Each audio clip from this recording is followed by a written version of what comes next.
And then in 1975, he joined Rollins College as a professor of English, specializing in 18th century literature. Dubbed the sports grammarian by the Orlando Sentinel and a boundary-cracking lit professor by the Orlando Weekly, he's an award-winning teacher, writer, columnist, and filmmaker. He's also the Kenneth Curry Professor of Literature Emeritus at Rollins College. He has served as president of the English-Speaking Union Central Florida chapter, president of the Florida Historical Society, and director of the Florida Center for Shakespeare Studies. Socky has written and spoken widely on literature, Florida, popular culture, Shakespeare, religion, Irish culture, education, and current events. His many books include Florida Noir, an Edward Award finalist. Also, he wrote The Florida Reader, was a winner at the Charlton Tebeau Award, and A Trip to Florida for Health and Sport. That book, I understand, was translated to Chinese. Yeah. Now, along the way, he has also worked as a teamster, a jail guard, a publisher, an educational film producer, and even a founding partner of an Irish pub in Nashville. So this is a proof that his range extends well beyond the library. Today's title is The Great Fire of London, How Crises Create Opportunities. So please join me in giving Socky a warm welcome. Socky.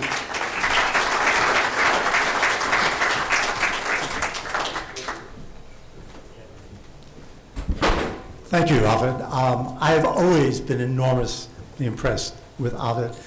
Whenever I actually get a poem published in a journal, I will send him a copy, and within a day, he returns it to me with its Spanish version. Something which I spent weeks writing, he manages to return within a day. And today I was especially impressed.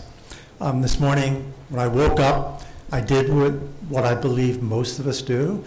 I got my phone, checked the obituaries to make sure I was not there.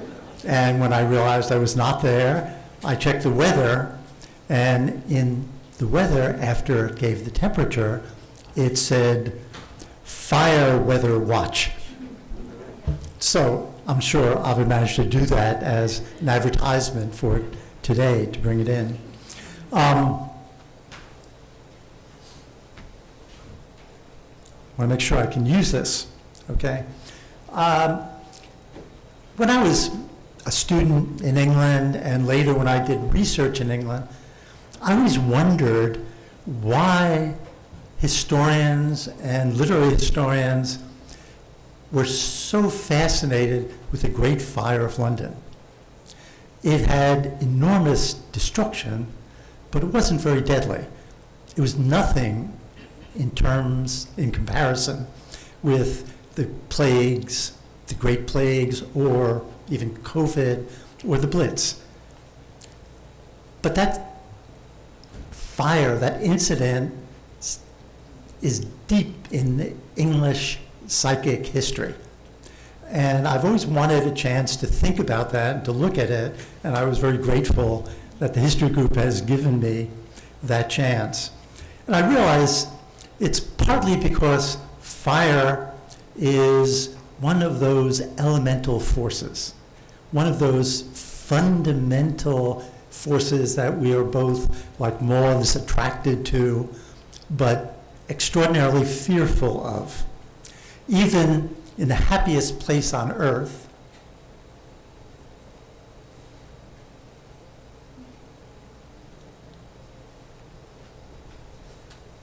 let me see if I can.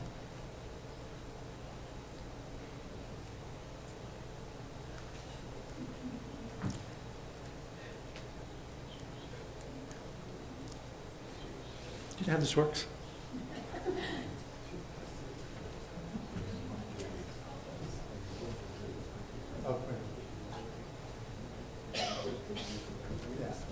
I'll use the manual.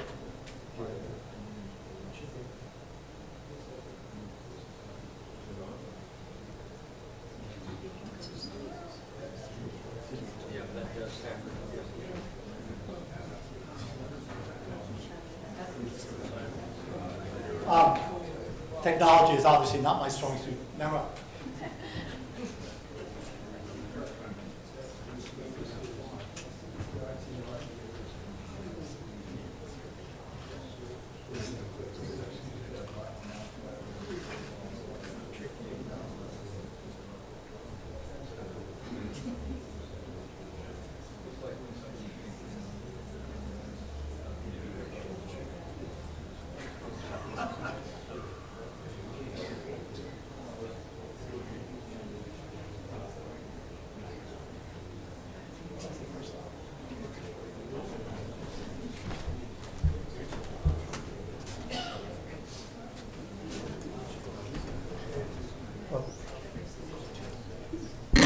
Okay.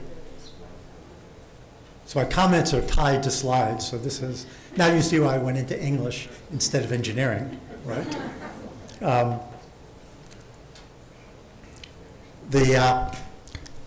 Even in the happiest place on earth, the Disney Imagineers,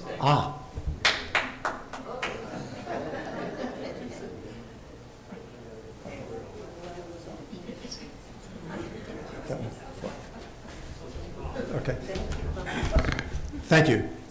Even in the happiest place on earth, Walt Disneyland, the Disney Imagineers realized that it was important to evoke emotions. I believe it's on the principle that we cannot really know emotions unless we know their opposite. So in order to have joy, there has to be a certain amount of fear. And on Tom Sawyer's Island, this was one of the sites, if you took the cruise around it. We have not been able to find out if this was also in Disney World. We know it was in Disneyland. We also know a number of years they removed it because it clearly was a controversial subject. And Disney did not want to suggest that the indigenous people might be upset with folks who were taking their land. That would be, of course, be a very bad thing. Fire has, in mythology and culture, usually been connected with ice.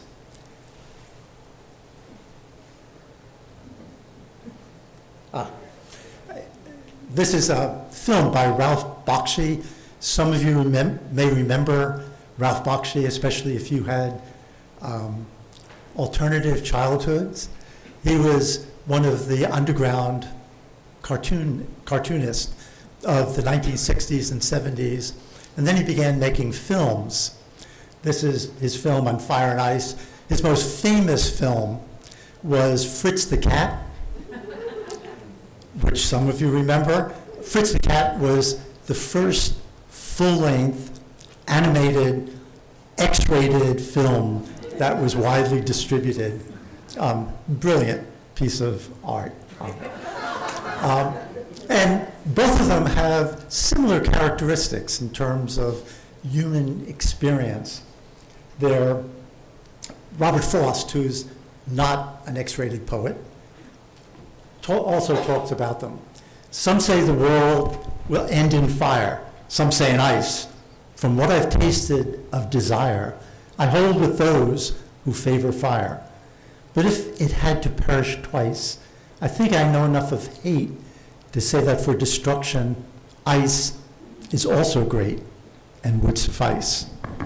The sense that fire and ice are the ultimate destructive qualities to human civilization has almost always existed in all civilizations. They're also twinned in a number of other ways.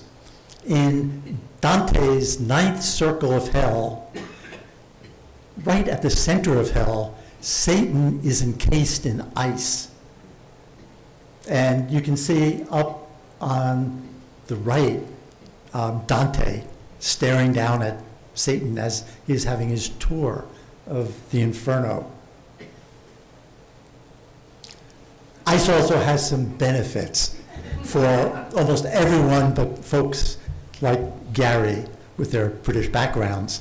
We use it for some adult beverages. And ices also, at least freezing temperatures, are essential for manipulating material at the molecular level. And it's essential for superconductivity and quantum computing. More often, hell is associated with fire. In Christian iconography, this is what we almost always run into. But it's also associated with light and knowledge. The first words of the Hebrew Bible that God speaks in Latin, of course, God, only my Jesuits thought God was speaking in Latin, was fiat lux, let there be light. And light and heat are also associated with ideas. We see this constantly when we see the light bulb pop up. Anthropologists believe that fire was essential for the development of human civilization. Fire allowed civilization to develop, to evolve. It was the secret of the gods, and Prometheus, who stole it from the gods and brought it to man, was naturally punished by the gods, who chained him to a rock and had an eagle peck out his liver, which regenerated regularly. By the way, I often talk to my students about the fact that in the Greek mythology, when they saw Prometheus as a heroic, positive figure, the Titan who challenged the gods and stole fire. In the Judeo-Christian tradition, the Promethean figure, who is the light bearer, is Lucifer, who brought knowledge. And it's also that connection of knowledge and light and fire that have become very important culturally and symbolically.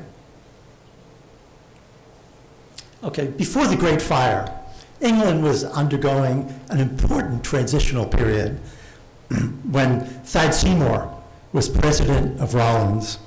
One of the things he would announce at the beginning of every year was, we all have to be patient because this is a transitional year. After about 5 years, I, as a young faculty member, came to understand that every year is a transitional year. We are constantly in transitions, but some transitions are more important than other transitions. And the 17th century, the 1600s, was one of those transitions. England moved from the Tudors to the Stuarts and to limited monarchy, to restricted power for the king and the queens, and it also began its period of colonization on that. You can see everything from Elizabeth's death. The King James, the first Stuart king, comes in, the King of Scotland, very unpopular in England, and he made an effort to be even more unpopular. Among other things, he went to the mint and stole all the gold from the mint, after which no one wanted to store gold in the mint for it. That led to a son, James the First, Charles the First, who was even more arrogant than his father, which led, of course, to a civil war, Oliver Cromwell, and the interregnum, and then the restoration of Charles II on the condition that the king would have far less power than generally in Europe. In 1665 was a great plague, and when the fire occurred, England was also engaged in the Second Anglo-Dutch War. So, populations. In 1666, England had about 4 million people. London had about 400,000 people. Now you have to remember that in 1600, London had about 200,000 people. It was a really small city, about the size of Huntsville, Alabama. Between 1600 and 1700, it grew from 200,000 to about 500 or 550,000. And that growth was not what population experts call natural growth. It didn't occur because of extreme fertility on the part of Londoners. It was mostly migration. Migration from the rest of the British Isles, but also a lot of migration from Europe, especially of Protestants who were coming to England, which was seen as a safe place for them to live and a profitable place to develop their commerce on it. And you can see the other towns. So London was 1700, the second or third largest city around. Very important city, especially when you compare it to New York City and Philadelphia, which were tiny, about, what is that, a seventh the size of Winter Park. This is London Bridge. And there had been fires, and a fire in 1632 caused these breaks in the buildings on London Bridge. It also destroyed a number of other buildings, and it had created a sense of fire as a problem in the city. But the city built up because its population kept growing. The normal way of accommodating people was to add stories, continue building up, and these buildings were incredibly crowded. Another view of London Bridge, slightly more attractive view of London Bridge before the Great Fire. This is a typical street, and you can see that it prepared the way for the fire. Houses were mostly of timber with pitch. Their roofs were tile or thatched. They were tinderbox. And so it was inevitable that there would be some major conflagration.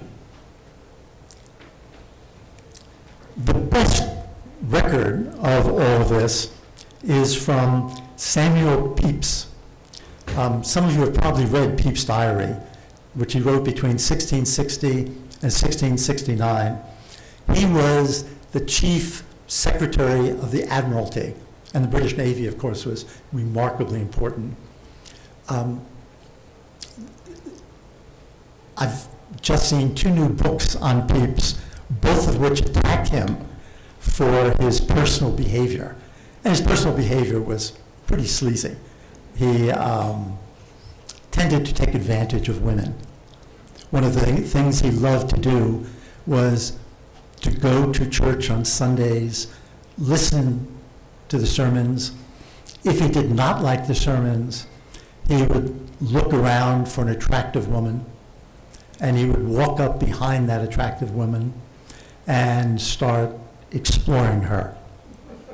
I mean, he was a person of highly questionable values, but he was also the person who gives us the most accurate account of that period on it.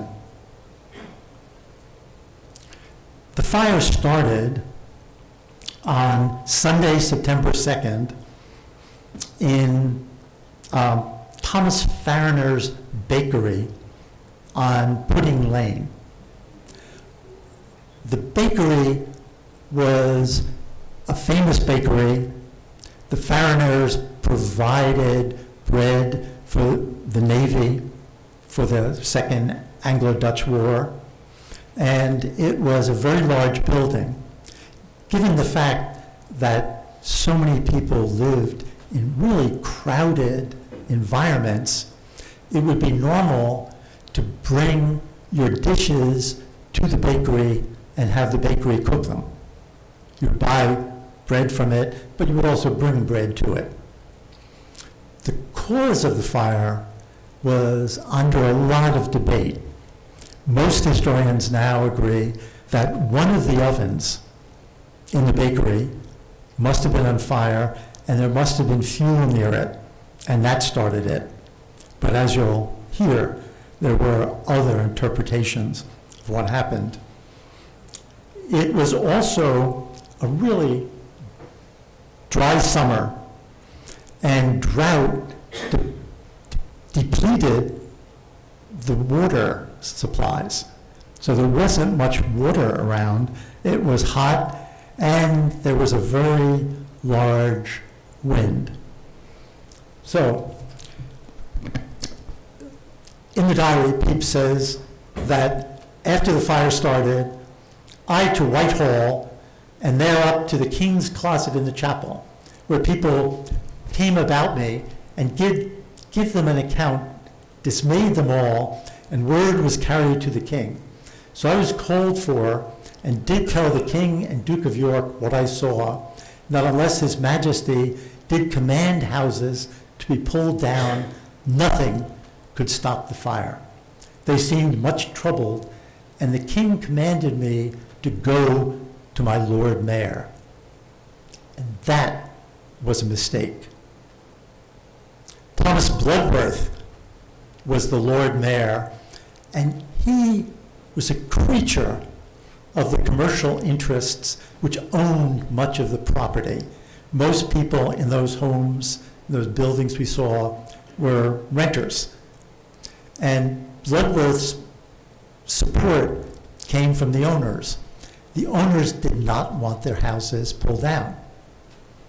And Bloodworth said that he could not contact many of them, which few people believe.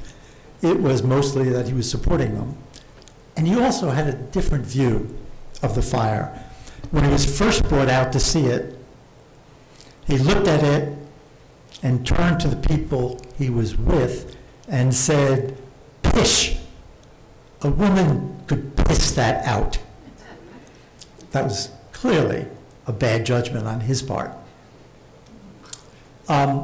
James, the Duke of York, and we know him primarily because New York was named after him, the brother of Charles, who would succeed him, become James II, and then be deposed by his daughter.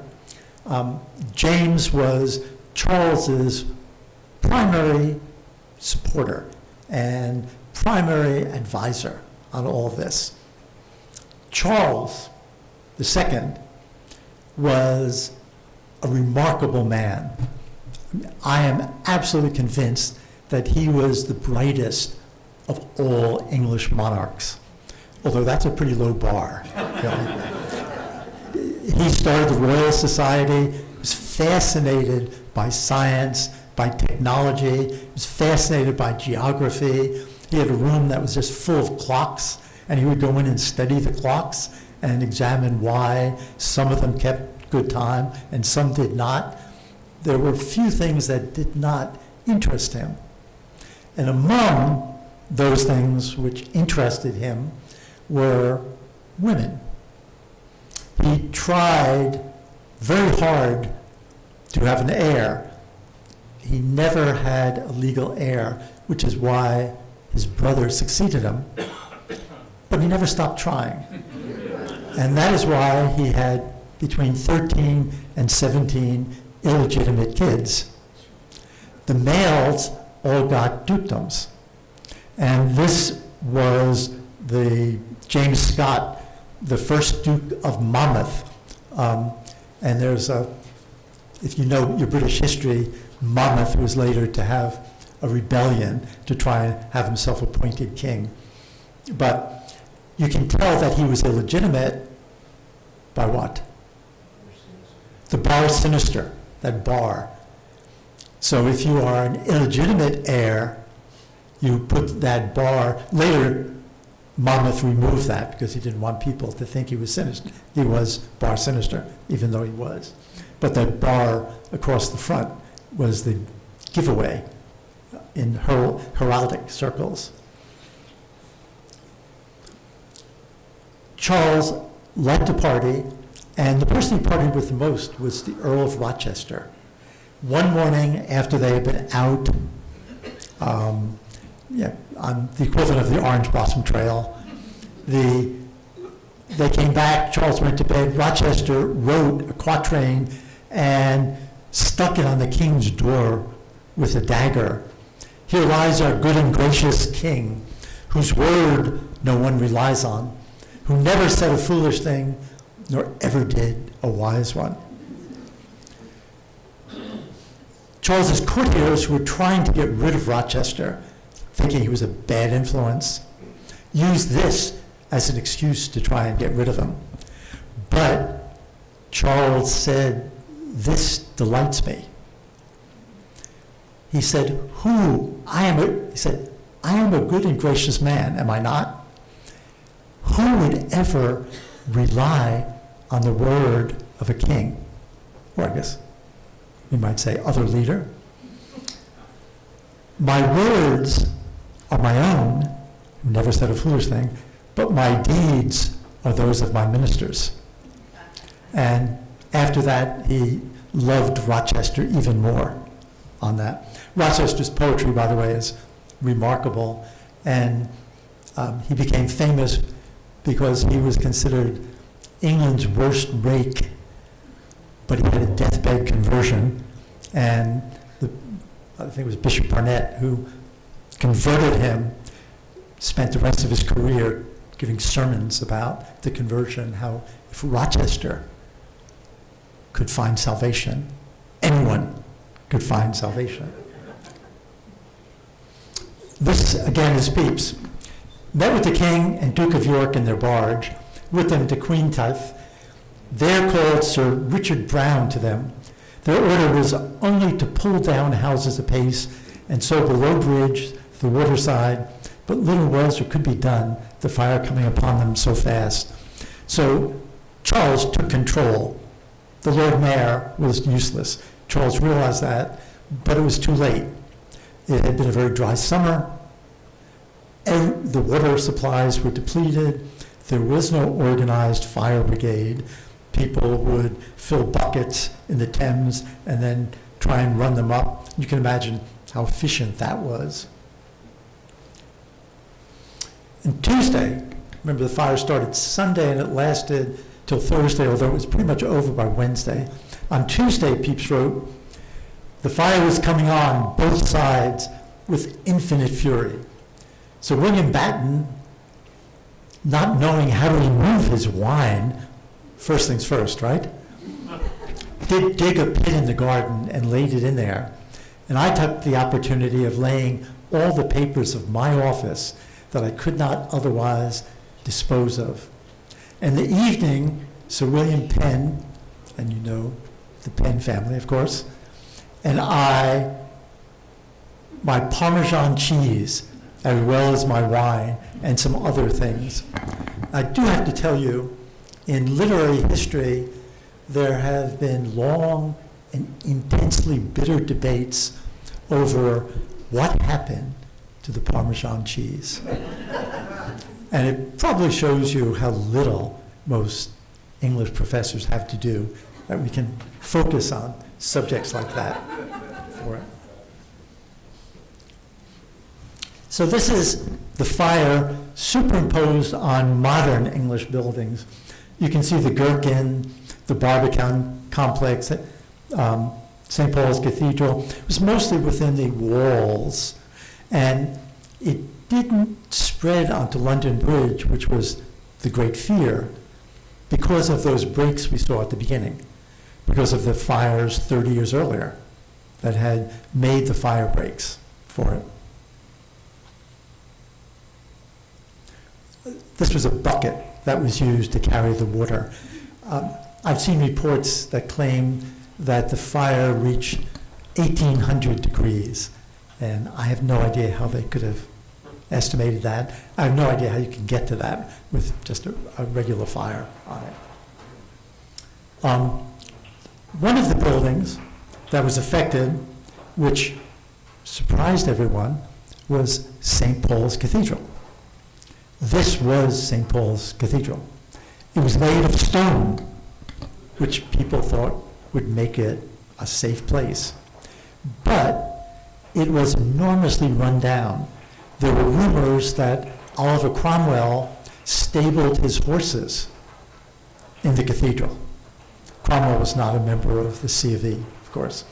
And in order to fix it, remember the new king, Charles II, returning from his boyhood in France, was trying to prove to the British that he was a true English subject.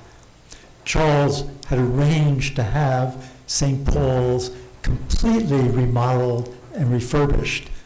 And as a result, the walls of St. Paul's were covered in scaffolding. And it was scaffolding that essentially destroyed the old St. Paul's. Here's another map with a few things. You can see Pepys Home, which was not affected, St. Paul's Cathedral, and the fact that most of the fire was contained within the ancient walls of London, which is where people wanted to live. That was the in place to live. It was, I guess, the Manhattan or Winter Park of its day. Among the buildings that were destroyed and that we don't hear much about today were Castle Baynard,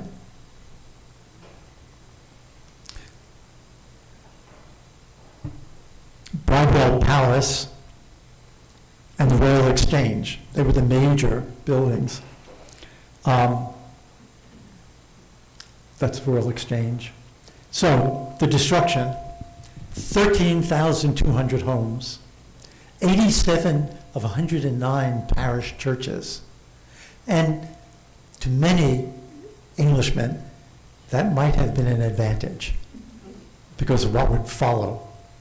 The three western city gates, Ludgate, Newgate, and Aldersgate. But the most extraordinary figure is officially there were only 6 deaths. Historians tend to list those as 6 deaths. The first one was a servant girl in the bakery who refused to jump out of a window from the 2nd floor and burned to death. I suspect that the number was much higher. Remember, London was a site of lots of immigrants, many of them living there quasi-legally.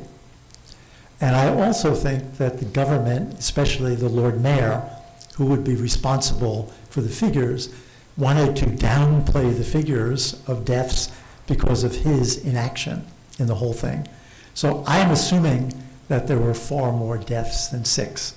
The problem is the people who died were people that most folks didn't care much about, so they didn't pay much attention to it.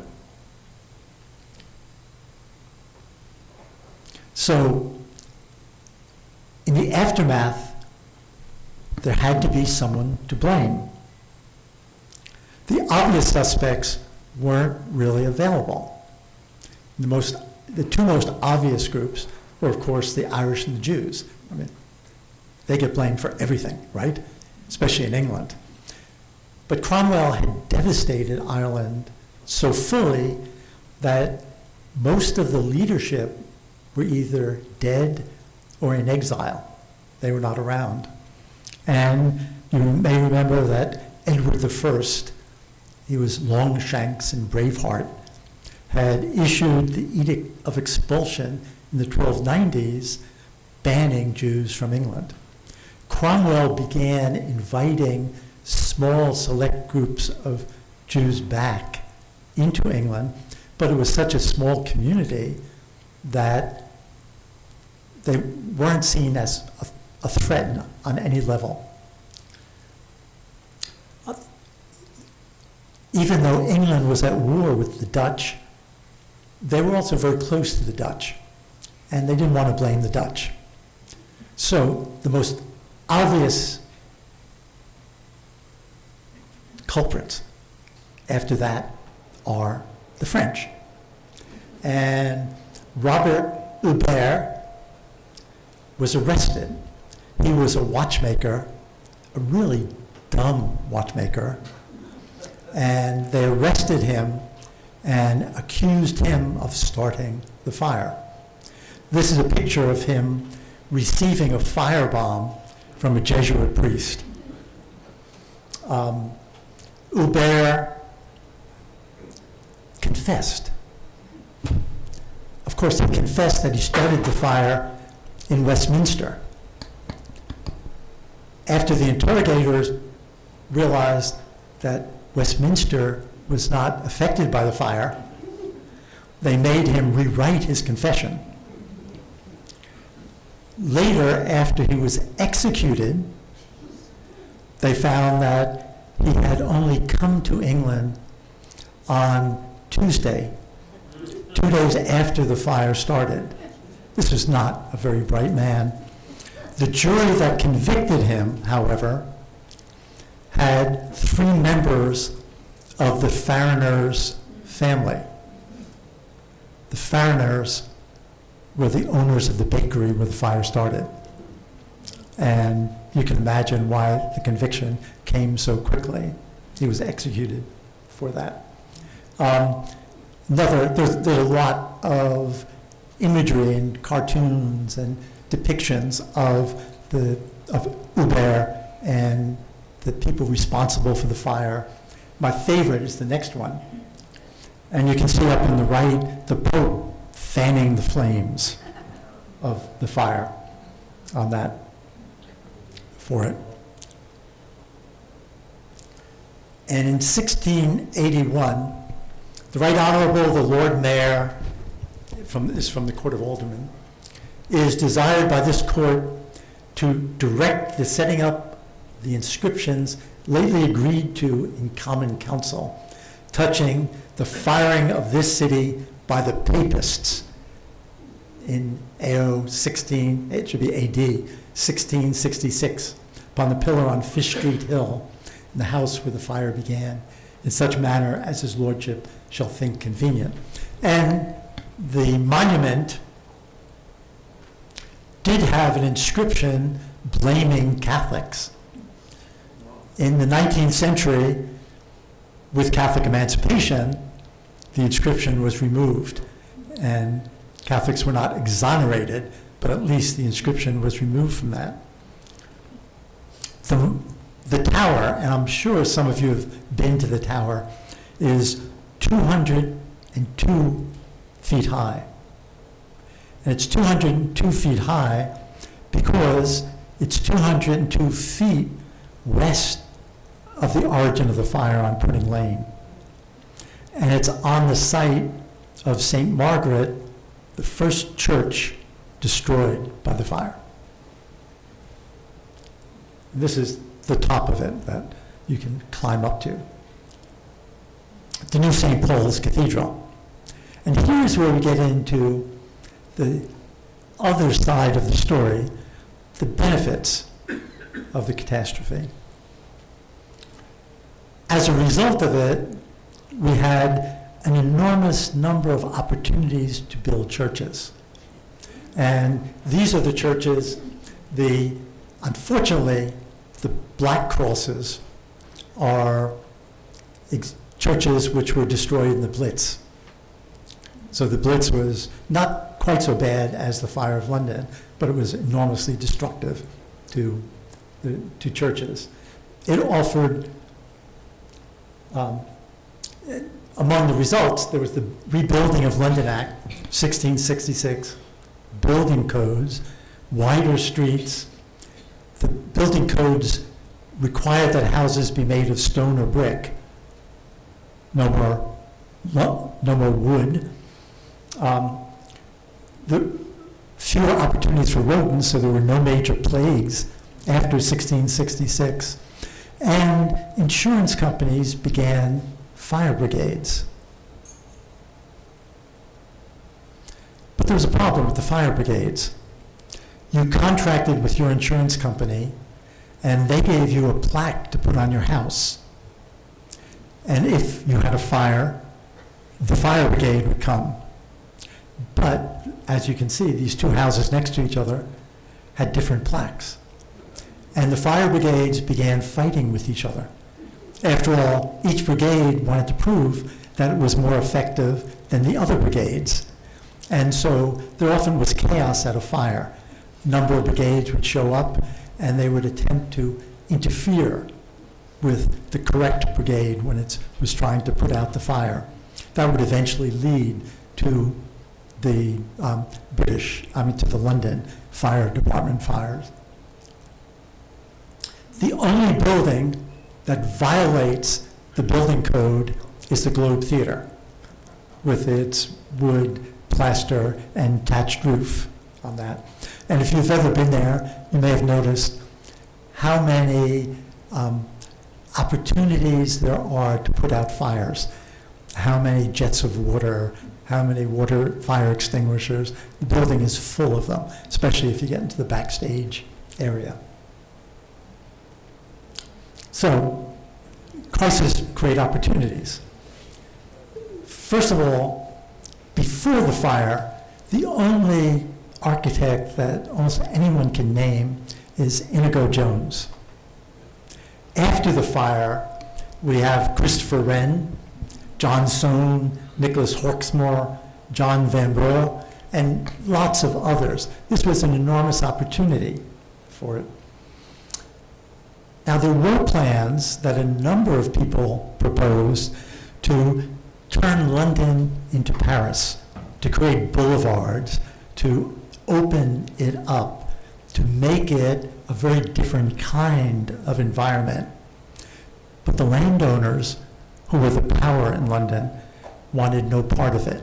And that's why when you walk through the streets of London, we find such wonderfully curious little warrens that you wander through. But the medieval became modern. The rebuilding of London really appears to have given the English a new sense of who they were and what they were capable of. And this was also reinforced by colonization. Remember, for well over 100 years, the British refused to get involved in colonization. It was only near the end of Elizabeth's reign that their colonization began. We always think of dates like 1607, 1613. And all of this began giving England a better sense of itself. And then in 1707, there would be the Act of Union.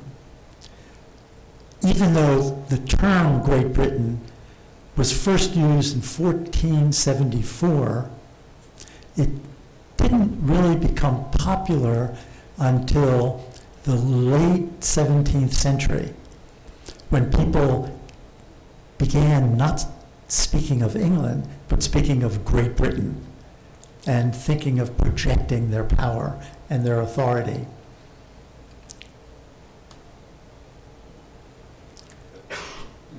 And that also, of course, reminds us of the Great Fire of Chicago in 1871, which was much more massive. 300 people died, 3.3 miles were burned, 17,000 structures were destroyed, and there were 100,000 homeless people. And I think everyone knows how that fire started. Mrs. O'Leary's cow. Now, of course, that's an apocryphal story. It wasn't Mrs. O'Leary's cow. It appears to have been one of my cousins, Daniel Sullivan, better known as Pegleg, who went into Mrs. O'Leary's barn looking for beer because he wanted to go to a party. And he started the fire.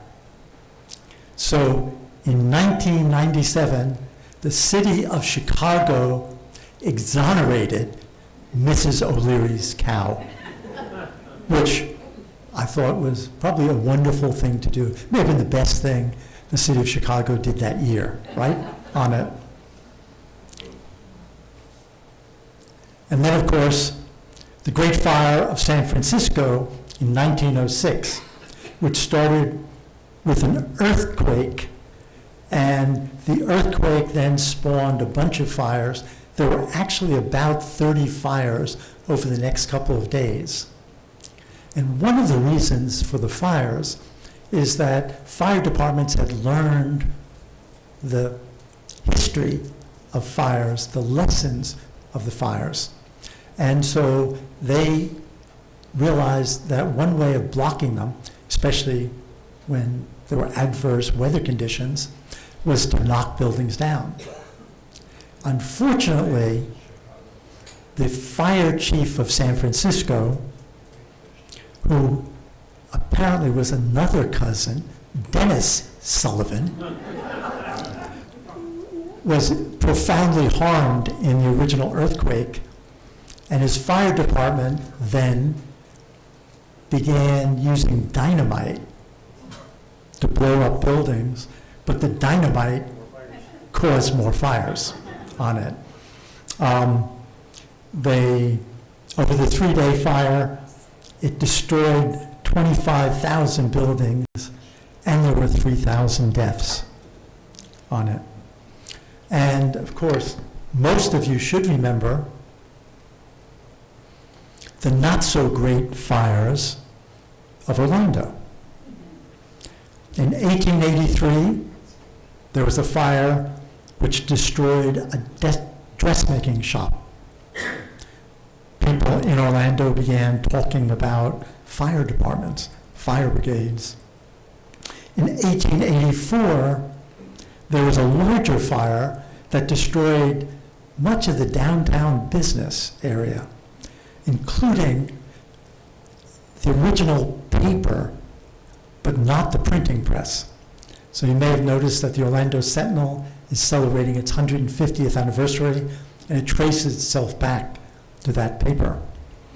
And those two not-so-great fires in 1883 and 1884 encouraged the leaders of Orlando to go for incorporation as a city in 1885. And in 1885, they also began a volunteer fire brigade, which you can see here, and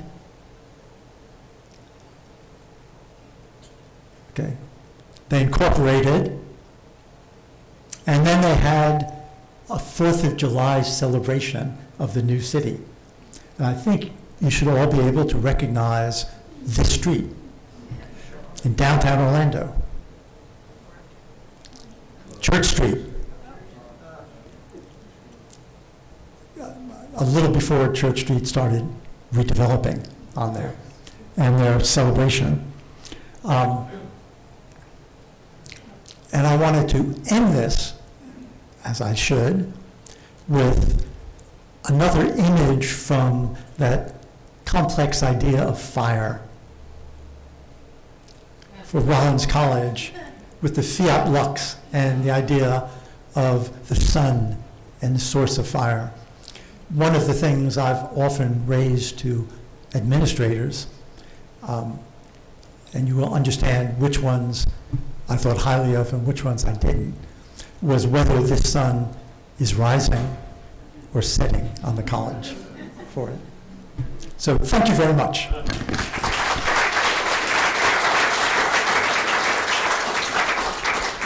We'll take some questions. Yes. Mike? Socky, very good. Thank you. Sorry I was a little bit late. Well, two things. First of all, the Lord Mayor is an honorary position in London. I presume it was at that time as well. And secondly, how were the executions done in those days? I'm not exactly sure what that execution was like, but normally, especially for something like this, which was so public, they would probably do the Braveheart execution, hanging, quartering, dividing them up. And remember, executions were public events. It was back at a time when people believed that crime and sin were synonymous. So people were encouraged to come out and see sinners punished, and then the sinner was asked to confess. Poor Robert Hubert was obviously so dumb. He probably had no idea of what was happening on it. But I haven't seen the details of that execution. Tyburn Hill was obviously where they normally did it, but it would depend on how much the fire had affected things. I think they mostly wanted a scapegoat. And the Lord Mayor, at that time, the Lord Mayor had a little more influence and authority in controlling the area within the City of London. I can. It was a very good talk. Thank you very much for the presentation. I would like to add a couple of points which I think may be of interest to the rebuilding of St. Paul's Cathedral. The plans for, or the proposed plans, were submitted to many architects for the rebuilding of the cathedral, the medieval building that was destroyed in the fire, and eventually, of course, Christopher Wren was given that commission. Today, if you go to St. Paul's Cathedral, where Wren is buried, the architect of the new cathedral, there's a sign underneath it in Latin which says, "If you seek his memorial, look around you," which I think is very appropriate. But in the completion of the cathedral, Wren wanted to know what he could use as a final piece to the finished building. And he was walking around the perimeter of the cathedral, and he happened to stumble across the remains of the old churchyard, where people had been buried since medieval times when the old cathedral was standing. And he found a broken piece of a headstone, which said in Latin,